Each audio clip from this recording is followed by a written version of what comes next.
నమస్తే welcome to political corridor నేను Neelima political corridor లోకి ఎంటర్ అయ్యే ముందు హైలైట్స్ చూద్దాం రాజీనామాల విషయంలో మళ్ళీ పెదవి విప్పని పిరాయింపు ఎమ్మెల్యేలు జేసీ బ్రదర్స్ ప్రభాకర్ చౌదరి మధ్య తీవ్రమవుతున్న ఫైట్ నిధుల విషయంలో టీఆర్ఎస్ బీజేపీ మధ్య తీవ్రమవుతున్న మాటల యుద్ధం పొలిటికల్ కారిడార్ లోకి ఎంటర్ అయ్యి ఆ డీటెయిల్స్ చూద్దాం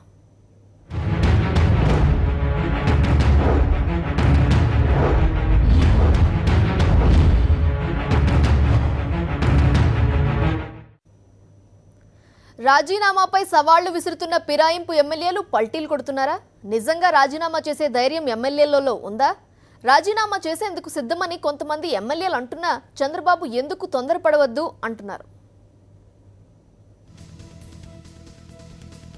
రాజీనామాలపై పిరాయింపు వీరుల పల్టీలు బీరాలు పలికిన భూమా కుటుంబం అందరూ రాజీనామా చేయాలని సవాల్ స్వీకరించిన వైఎస్ఆర్సీపీ సవాలుకు తోకముడిచిన భూమా కుటుంబం 20 మందిలో ఒక్కరికి కూడా లేని ధైర్యం మీడియాకే పరిమితమైన సవాళ్లు పలమనేరు ఎమ్మెల్యే అమర్నాథ్ రెడ్డిది అదే గాంభీర్యం జగన్ని ఓడిస్తారట రాజీనామా లేఖ మాత్రం ఇవ్వరట రాజీనామాలంటేనే హడలెత్తుతున్న సీఎం చంద్రబాబు వైఎస్ఆర్సీపీ నుంచి ఫిరాయించిన భూమా నాగిరెడ్డి రాజీనామాలపై సవాల్ విసిరారు రాజీనామా చేసి గెలిచే సత్తా తనకుందని తాను గెలిస్తే వైఎస్ఆర్సీపీని మూసేస్తారా అంటూ సవాల్ కూడా విసిరారు కంటెస్ట్ చేసి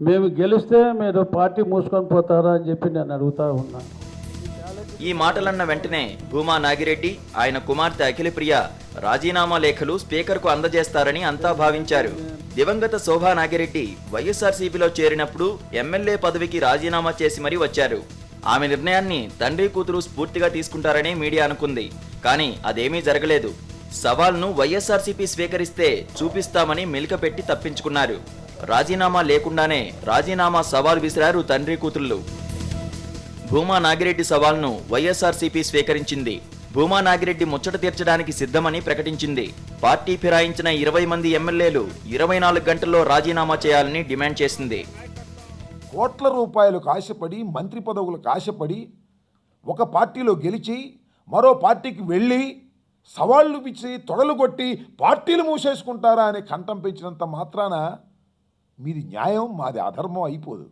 20 మంది శాసనసభ్యులు ఈ పార్టీ నుంచి ఆ పార్టీలోకి డబ్బులకు ఆశపడి పదవులకు ఆశపడి వెళ్ళిన వాళ్ళు మీకు నిజంగా సిగ్గు లజ్జ ఉంటే రాజీనామా చేసి మళ్ళీ పోటీ చేసి సైకిల్ గుర్తు మీద గెలవండి ఈ సవాల్ విసిరి 24 గంటలు దాటిపోయింది రాజీనామా చేస్తామన్న తండ్రి కూతుళ్లు ఎక్కడా స్పందించలేదు వైఎస్ఆర్సీపీని మూసేస్తారా అని ప్రశ్నించిన వాళ్ళు రాజీనామా మాటెత్తడం లేదు వాళ్లే కాదు వైఎస్ఆర్సీపీ నుంచి టీడీపీలోకి ఫిరాయించిన ఒక్క ఎమ్మెల్యే కూడా రాజీనామా చేయలేదు తాజాగా పార్టీ ఫిరాయించిన ఎమ్మెల్యే అమర్నాథ్ రెడ్డి ఏకంగా వైఎస్ఆర్సీపీ అధినేత జగన్ను ఓడిస్తానని స్టేట్మెంట్ ఇచ్చేశారు కానీ రాజీనామా లేఖ మాత్రం ఇవ్వలేదు రేపు మళ్ళీ నేను రాజీనామా పెడతా నేను కానీ ఆడ ఓడిపోతే శాశ్వతంగా నేను రాజకీయాల నుంచి విరమించుకుంటా సుదీర్ఘ రాజకీయ అనుభవం ఉన్న కాకలు తీరిన నేతలమని చెప్పుకుంటున్న ఎమ్మెల్యేలు రాజీనామా పత్రాలపై సంతకం చేసేందుకు వణికిపోతున్న పరిస్థితి పార్టీ ఫిరాయింపులకు గేట్లెత్తిన టీడీపీ అధినేత సీఎం చంద్రబాబుకి కూడా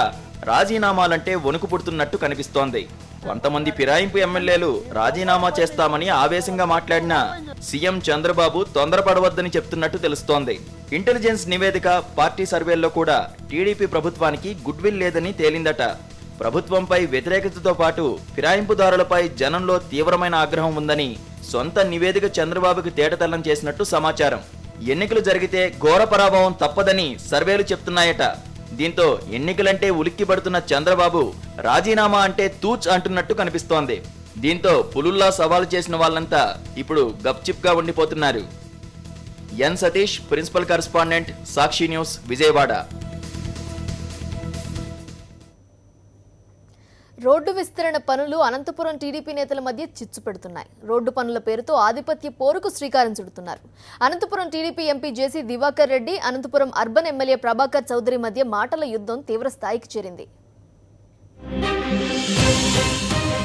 అనంతలో ఆధిపత్య పోరు జిల్లాలో పట్టు కోసం జేసీ బ్రదర్స్ ప్రయత్నాలు వ్యతిరేకిస్తున్న TDP MLA Prabhakar Chowdary JC brothers Prabhakar Chowdary మధ్య తీవ్రమవుతున్న విభేదాలు అనంతపురం రోడ్డు విస్తరణపై మాటల యుద్ధం రోడ్డు విస్తరణ చేపట్టాలని జేసీ బ్రదర్స్ విస్తరణ వద్దని పట్టుబడుతున్న ప్రభాకర్ చౌదరి. అనంతపురం పట్టణంలో రోడ్ల విస్తరణ వ్యవహారం టీడీపీ నేతల మధ్య తీవ్ర విభేదాలకు కారణమవుతోంది. అనంతపురం పార్లమెంటు నియోజకవర్గం వ్యాప్తంగా తన హవా కొనసాగేలా జాగ్రత్త పడుతున్న జేసీ బ్రదర్స్ అందుకు పావులు కదుపుతున్నారు. జేసీ బ్రదర్స్ ఆధిపత్యాన్ని అనంతపురం అర్బన్ ఎమ్మెల్యే వైకుంఠం ప్రభాకర్ చౌదరి తీవ్రంగా వ్యతిరేకిస్తున్నారు. ప్రతి చిన్న విషయంలో జేసీ బ్రదర్స్కు ప్రభాకర్ చౌదరికి మధ్య వివాదం తలెత్తుతోంది.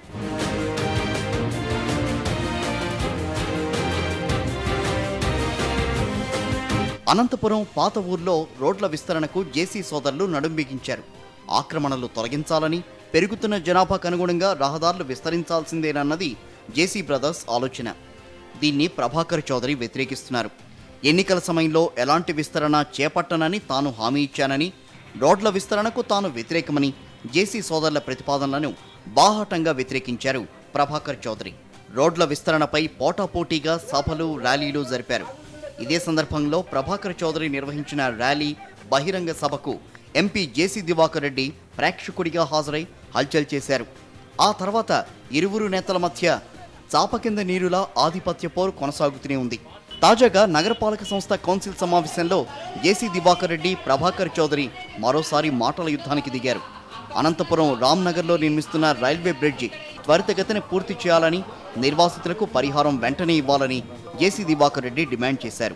ఇంతలో జోక్యం చేసుకున్న ప్రభాకర్ చౌదరి రైల్వే బ్రిడ్జి నిర్వాసితులను ఎలా ఆదుకోవాలి, బ్రిడ్జి వెడల్పు తగ్గింపు వంటి అంశాలపై కమిటీ వేయాలని సూచించారు.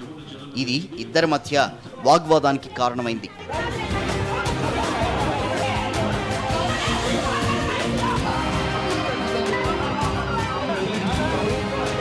నువ్వెంత అంటే నువ్వెంత అని జేసీ దివాకర్ రెడ్డి, ప్రభాకర్ చౌదరి మాటల తూటాలు విసురుకున్నారు. వయసుకు గౌరవం ఇస్తానని ప్రభాకర్ చౌదరి చెప్పడంతో మరింతగా రెచ్చిపోయిన జేసీ దివాకర్ రెడ్డి కొడతావా అంటూ ప్రభాకర్ చౌదరిని ప్రశ్నించారు. అందుకనే బ్రిడ్జ్ వద్దు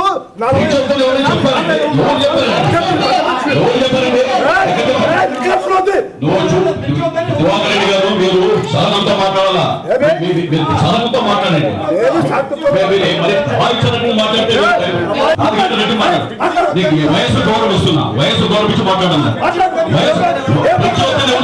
బ్రిడ్జ్ కావాలని అందరూ చెప్తున్నా. MLA Prabhakar Chowdary over action చేస్తున్నారని, ఎప్పుడో ఓసారి ఇంటికెళ్లి దాడి చేస్తానంటూ పలు సందర్భాల్లో తాడిపత్రి ఎమ్మెల్యే జేసీ ప్రభాకర్ రెడ్డి హెచ్చరించారు. జేసీ ప్రభాకర్ రెడ్డి తనను బెదిరిస్తున్నారంటూ ఫోన్ వాయిస్ రికార్డును ప్రభాకర్ చౌదరి ముఖ్య అనుచరుడు, అనంతపురం డిప్యూటీ మేయర్ గంపన్న పోలీసులకు ఫిర్యాదు చేశారు. ఈ ఫిర్యాదుపై ఎటూ తేల్చుకోలేకపోతున్న అనంతపురం పోలీసులు విచారణ పేరుతో 2 మాసాలుగా సాగదీస్తున్నారు. అనంతపురం కౌన్సిల్ సమావేశం సాక్షిగా జేసీ దివాకర్ రెడ్డి, ప్రభాకర్ చౌదరి వాదులాడుకోవడంపై తెలుగు తమ్ముళ్లు తీవ్ర ఆందోళన వ్యక్తం చేస్తున్నారు. ఇది ఎటువైపు దారితీస్తుందోనని వారు భయపడుతున్నారు. మొత్తం మీద ఇచ్చిన హామీలు, అభివృద్ధి, ప్రజా సంక్షేమం, సమస్యల పరిష్కారాన్ని పక్కన పెట్టిన టీడీపీ ప్రజాప్రతినిధులు అధికారం, ఆధిపత్యం కోసం కుమ్ములాడుకోవడాన్ని చూసి జనం ఆగ్రహంతో ఊగిపోతున్నారు. ఇలాంటి నేతలక ఓట్లేసి గెలిపించింది అంటూ ఆత్మవిమర్శ చేసుకుంటున్నారు. శివారెడ్డి, కరస్పాండెంట్, అనంతపురం.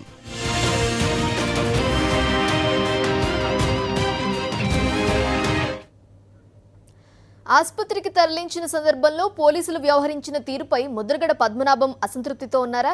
ప్రభుత్వ ప్రోత్సాహంతోనే పోలీసులు వ్యవహరించారని ముద్రగడ భావిస్తున్నారా? ముద్రగడతో ప్రభుత్వ చర్చల్లో కేసుల అంశంతో పాటు ప్రభుత్వ ప్రోత్సాహంతో పోలీసులు వ్యవహరించిన తీరు విషయం ప్రస్తావనకు వచ్చిందని విశ్వసనీయ వర్గాలు తెలిపాయి. సామాజిక కోణంలో దీక్ష చేపడితే ప్రభుత్వం, పోలీసులు వ్యక్తిగత కోణంలో చూడడాన్ని ముద్రగడ పదే పదే ప్రశ్నించారని ఆ వర్గాలు చెప్తున్నాయి. చట్టపరమైన కార్యకలాపాలకు పరిమితం కావాల్సిన పోలీసులు వ్యక్తిగతంగా తన కుటుంబాన్ని ఇబ్బందులకు గురిచేసిన తీరుపై ముద్రగడ తీవ్ర మనస్తాపానికి గురైనట్టు సమాచారం. ఉద్యమ లక్ష్యం చేరడానికి రాజకీయంగా అనేక మార్గాలు ఎంచుకోవడం నాయకులకున్న హక్కని, చట్ట పరిధి దాటినప్పుడు పోలీసులు తగు చర్యలు తీసుకోవడం సహజమంటూ వ్యాఖ్యానించిన ముద్రగడ తన కుటుంబ సభ్యులపై ఎందుకు అనుచితంగా వ్యవహరించాల్సి వచ్చిందని గట్టిగా ప్రశ్నించారట.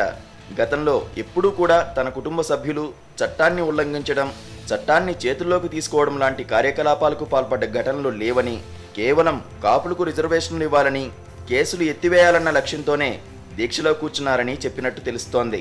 పోలీసులు అదుపులోకి తీసుకోవాల్సినప్పుడు వ్యవహరించాల్సిన పద్ధతులను కూడా పాటించలేదని ముద్రగడ చర్చల్లో ఆవేదన వ్యక్తం చేసినట్టు సమాచారం. ఎన్నడూ తన కుటుంబం ఎదుర్కోని పరిస్థితిని అరెస్టు సందర్భంలో చూడాల్సి వచ్చిందని ఆయన పోలీసు అధికారులను గట్టిగా ప్రశ్నించారని తెలుస్తోంది. ముఖ్యంగా తన కుటుంబంలోని మహిళలపై పోలీసులు ఉపయోగించిన పదజాలం తనను దిగ్భ్రాంతికి గురిచేసిందని ఆయన అధికారుల దృష్టికి తీసుకొచ్చినట్టు సమాచారం. తన జీవితంలో ఎవరూ తన కుటుంబాన్ని ఉద్దేశించి అలాంటి మాటలు అనలేదంటూ ముద్రగడ తీవ్రంగా బాధపడ్డారట. ఇవే మాటలు మీ కుటుంబ సభ్యులను ఉద్దేశించి అంటే మీకెలా ఉంటుంది అంటూ పోలీసు అధికారులను ముద్రగడ ప్రశ్నించినట్టు తెలుస్తోంది. అయినా వీటిని పట్టించుకోనని, ఒక లక్ష్యం కోసం ఈ బాధలన్నీ పడుతున్నానని ముద్రగడ అధికారుల ఎదుట చెప్పినట్టు తెలుస్తోంది. కేంద్ర మంత్రుల ప్రకటనలు, నిర్ణయాలు తెలంగాణ బీజేపీ నేతల్లో అసంతృప్తిని నింపుతున్నాయా? తెలంగాణకు కేంద్రం అందిస్తున్న సాయాన్ని బీజేపీ నాయకులు క్యాష్ చేసుకోలేకపోతున్నారా?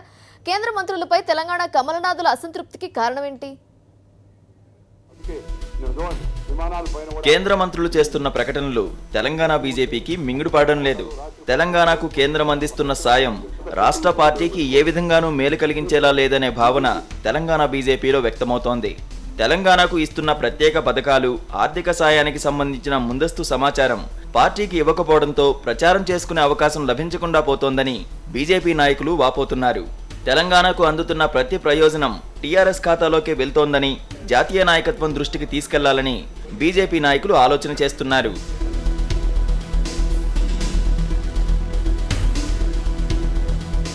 కరీంనగర్కు స్మార్ట్ సిటీ హోదా ఇవ్వడం కేంద్ర ప్రభుత్వ నిర్ణయమైనప్పటికీ టీఆర్ఎస్ విజ్ఞప్తి మేరకే అలా జరిగిందని ప్రచారం సాగుతుండడం కమలనాథులను కలవరపరుస్తోంది. వరంగల్ మున్సిపల్ కార్పొరేషన్ ఎన్నికల ముందు ఆ నగరానికి హెరిటేజ్ హోదా ఇవ్వడం కూడా టీఆర్ఎస్ ఖాతాలోకే వెళ్లిపోయిందని గుర్తు చేసుకుంటున్నారు. హెరిటేజ్ నగర హోదా విషయంలో ముందుగానే చెప్పుంటే కార్పొరేషన్ ఎన్నికల్లో గొప్పగా ప్రచారం చేసుకునే వీలుండేదని బీజేపీ నేతలు గుర్తు చేసుకుంటున్నారు.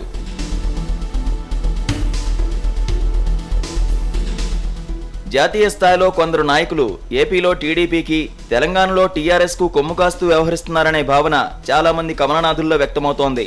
స్వీయ ప్రయోజనాల కోసం పార్టీ ప్రయోజనాలను కొంతమంది పణంగా పెడుతున్న విషయంపై జాతీయ నాయకత్వం దృష్టి సారించాలని కోరుతున్నారు. తెలంగాణలో అధికారం చేపట్టాలని ఉబిల్లూరుతున్న జాతీయ నాయకత్వం ఇలాంటి విషయాలను ఎందుకు పట్టించుకోవడం లేదని ప్రశ్నిస్తున్నారు. A Satish Kumar, correspondent. Political కారిడార్లో షార్ట్ బ్రేక్ తీసుకుందాం. Stay tuned.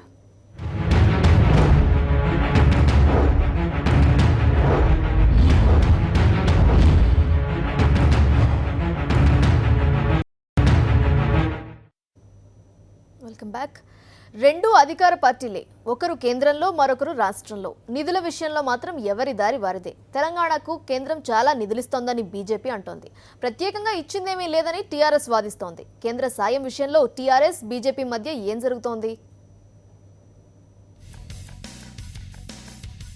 కేంద్రం నిధులపై టీఆర్ఎస్ బీజేపీ మధ్య ఫైట్. తెలంగాణకు భారీ సాయం అందించామన్న బీజేపీ, విధిల్చేదేమీ లేదని వాదిస్తున్న టీఆర్ఎస్. కేంద్ర సాయంపై బహిరంగ చర్చకు టీఆర్ఎస్ సవాల్. తెలంగాణకు కేంద్ర సాయంపై బీజేపీ టీఆర్ఎస్ మాటల యుద్ధం తీవ్రస్థాయికి చేరుతోంది. వేల కోట్ల రూపాయలను తెలంగాణకు కేంద్రం ఇచ్చిందని బీజేపీ జాతీయ అధ్యక్షుడు అమిత్ షా సూర్యాపేట సభలో గత వారం ప్రకటించారు. ఆ డబ్బు మీకు చేరుతుందా అని ప్రజలను ప్రశ్నించారు. ఇది టీఆర్ఎస్ తప్పుబట్టింది. అమిత్ షా చెప్పినట్టుగా తెలంగాణకు కేంద్రం నుంచి సాయం అందలేదని టీఆర్ఎస్ అదే స్థాయిలో తిప్పికొట్టింది. అలా మొదలైన ఆ వివాదం రోజు రోజుకు తీవ్రస్థాయికి చేరుతోంది. ఐటీఐఆర్ ప్రాజెక్టుపై కేంద్రానికి తెలంగాణ ప్రభుత్వం ఇంతవరకు ప్రాజెక్టు నివేదిక ఇవ్వలేదని కేంద్ర మంత్రి బండారు దత్తాత్రేయ తప్పుపట్టారు. కేంద్రం చేస్తున్న సాయాన్ని టీఆర్ఎస్ ప్రభుత్వం ప్రజలకు చెప్పడం లేదని కేంద్ర మంత్రి వెంకయ్య నాయుడు కూడా విమర్శించారు. దాన్ని సద్వినియోగం చేసుకోవాలని కేంద్ర ప్రభుత్వం సంపూర్ణంగా ప్రయత్నిస్తుంది. కానీ మా కేటీ రామారావు గారు, ఆయన నిజంగా చెప్పాలంటే ఈ ఐటీఐఆర్ ప్రాజెక్టులో ఆ చిత్తశుద్ధి ఉంటే వాళ్ళ ఇప్పటివరకు డీటెయిల్డ్ ప్రాజెక్ట్ రిపోర్ట్ తయారు చేసి నాకు చూపించుంటే నేను కేంద్రం దృష్టికి తీసుకెళ్ళేవాడిని. బీజేపీ మంత్రులు, నేతల వ్యాఖ్యలపై టీఆర్ఎస్ సీరియస్గా స్పందించింది. రాజ్యాంగబద్ధంగా రావాల్సిన నిధులు తప్ప రాష్ట్రానికి కేంద్రం నుంచి అధికంగా వచ్చిందేమీ లేదని టీఆర్ఎస్ ఎంపీ కవిత ఆగ్రహం వ్యక్తం చేశారు. హైకోర్టు విభజన చేయాలని ఎప్పటినుంచో కోరుతున్నా దాన్ని పట్టించుకోకుండా అనవసర విషయాలన్నీ మాట్లాడుతున్నారని విమర్శించారు. కేంద్రం ఇచ్చిన నిధులపై బహిరంగ చర్చకు తాము సిద్ధమని కవిత సవాల్ విసిరారు. టీఆర్ఎస్ పార్టీకి ఇవాళటి వరకు నేను ఛాలెంజ్ చేసి చెప్తా ఉన్నాను. కేంద్రం నుండి రాష్ట్రానికి హక్కుభుక్తంగా రాజ్యాంగబద్ధంగా రావాల్సినటువంటి డబ్బులు మినహాయించి గత 2 ఏళ్లలో వాళ్ళు మనకిచ్చింది 1500 కోట్లు మాత్రమే. అందులో కూడా ఆంధ్రాకి ఇచ్చిన దాంట్లో సగం కూడా మనకి ఇవ్వకుండా వివక్ష చూపిస్తూ ఉన్నారు. ఈ విషయాన్ని ఛాలెంజ్ చేసి ఎక్కడంటే అక్కడ మేము మాట్లాడడానికి సిద్ధంగా ఉన్నాం. రాజ్యాంగబద్ధంగా మాకు రావాల్సింది వాళ్ళు ఇవ్వాల్సిందే. ఆపుతారా? అమిత్ షా గారు ఆపుతారా? నరేంద్ర మోడీ గారు ఆపుతారా? రాజ్యాంగబద్ధంగా స్టేట్కి మన ట్యాక్స్లే వాళ్ళ దగ్గరికి పోతాయి, అవే వాళ్ళు మనకు వాపస్ ఇస్తారు. ఓవైపు ఫ్రెండ్లీగా ఉన్నట్టు రెండు పార్టీలు కనిపిస్తున్న నిధుల విషయంలో మాత్రం రాజకీయంగా రెండు పార్టీలు ఎవరి వాదన వారిదేనన్నట్టు వ్యవహరిస్తున్నాయి. Narasimharao, principal correspondent. ఆర్టీసీ పనితీరు విషయంలో తెలంగాణ ముఖ్యమంత్రి కేసీఆర్ కఠినంగా ఉండాలనుకుంటున్నారా? గట్టెక్కించలేకపోతే మూసేద్దామనడం వెనుక మతలబేంటి? సంక్షోభంలో కూరుకుపోయిన ఆర్టీసీ ఒడ్డున పడే మార్గమే లేదా? పొలిటికల్ కామెంట్లో కేఎస్ఆర్ ఏమంటున్నారు?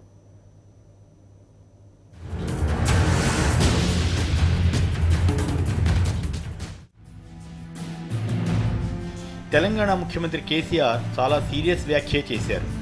నష్టాల్లో ఉన్న ఆర్టీసీని గట్టెక్కించలేకపోతే మూసేద్దామని ఆయన చేసిన వ్యాఖ్య సహజంగానే అటు ఆర్టీసీలోనూ ఇటు ప్రజల్లోనూ కలకలం రేపుతుంది.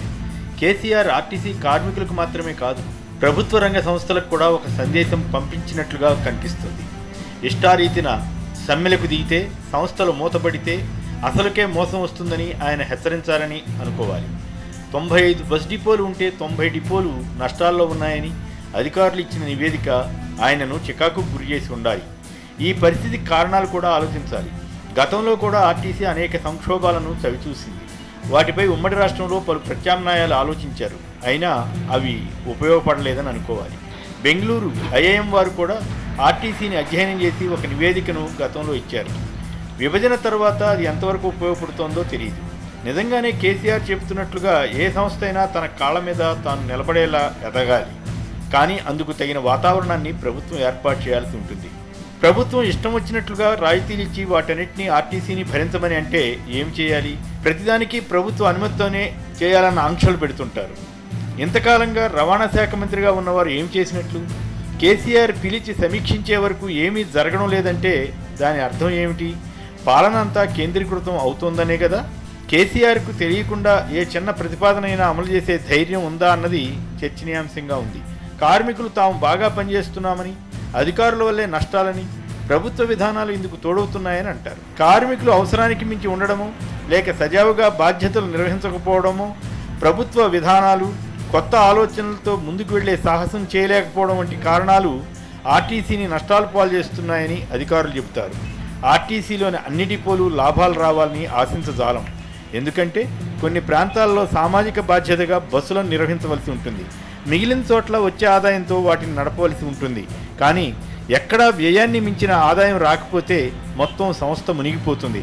ప్రైవేటు బస్సులు పన్నులు గట్టి కూడా లాభాలు ఎలా సంపాదిస్తున్నాయని ముఖ్యమంత్రి కేసీఆర్ అడిగిన ప్రశ్నకు అధికారులు సమాధానం చెబితే చాలా పరిష్కారాలు దొరుకుతాయి. పూర్తిగా ప్రైవేటు బస్సుల మాదిరి నడపడం కష్టమే. ప్రైవేట్ బస్సుకు ఎంతమంది సిబ్బంది ఉంటారు, ఆర్టీసీ బస్సుకు ఎంతమంది సిబ్బంది ఉంటారన్నది కూడా అందరికీ తెలిసిందే. కేసీఆర్ కార్గో, ప్రచార ప్రకటనలు తదితర కొత్త ఆలోచనలు చేయాలని పలు సూచనలు చేశారు. మరి వాటన్నింటినీ ఇంతకాలం ఆర్టీసీ కానీ రవాణా మంత్రిత్వ శాఖ కానీ ఎందుకు ఆలోచించలేదు? వీటన్నిటికీ కారణం ఒకటే, అంతా ముఖ్యమంత్రి చూసుకుంటారులే అన్న భావన కూడా ఈ సమస్యలకు దారితీస్తుంది. ఆర్టీసీకి స్వేచ్ఛ ఇచ్చి నిర్దిష్ట విధానాలతో నిర్వహిస్తే ఆర్టీసీని లాభాల బాట పట్టించడం కష్టం కాకపోవచ్చు. మరి కేసీఆర్ ఆర్టీసీకి షాక్ ఇస్తారా? షాక్ ట్రీట్మెంట్ ఇస్తారా?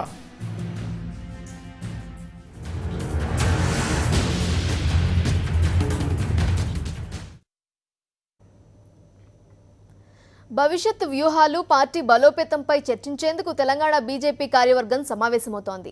పార్టీ అధ్యక్షుడిగా డాక్టర్ లక్ష్మణ్ బాధ్యతలు చేపట్టిన తర్వాత జరుగుతున్న తొలి కార్యవర్గ సమావేశం ఇది. కొత్త కార్యవర్గం ఏర్పాటు చేయకపోవడంతో పాత కమిటీ సభ్యులే దీనికి హాజరు కానున్నారు.